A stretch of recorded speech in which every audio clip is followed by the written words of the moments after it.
నేను ఒక చిన్న విషయం చెప్పాలి అనుకుంటున్నాను. అదేంటి అనంటే, ఒక వ్యక్తి ఒక విత్తనం వేసి నీరు పోసి యేసుప్రభు వారికి ఇలా మొరపెట్టుకున్నారు. అదేంటి అనంటే, ప్రభువా, నేను విత్తనం వేసి ఉన్నాను, నీరు పోసి ఉన్నాను, చక్కటి చెట్టును చక్కటి ఫలాలను అనుగ్రహించమని మొరపెట్టుకునగా దేవుడు అట్టి మొరను ఆలకించి చక్కటి చెట్టును చక్కటి ఫలాలను అనుగ్రహించి ఉన్నాడు. అయితే అనుకోని రీతిగా ఒకరోజు పెద్ద గాలి వాన వచ్చి ఉందన్నమాట.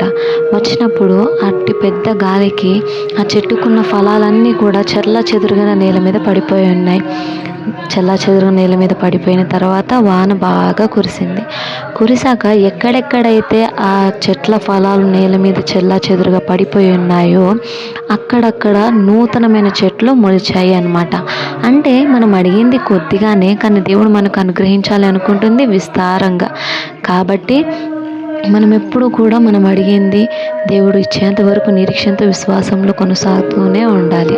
కాబట్టి దేవుని వాక్యం ఇలా సెలవిస్తుంది, విశ్వాసం అనున్నది నిరీక్షింపబడు వాటి యొక్క నిజ స్వరూపమును అదృశ్యమైనవి ఉన్నవనుటకు రుజువునై ఉన్నది. కాబట్టి మనం అడిగింది పొందుకునేంత వరకు దేవుని యందు నిరీక్షణ కలిగి విశ్వాసంలో కొనసాగుతూనే ఉందాం. ఆమేన్.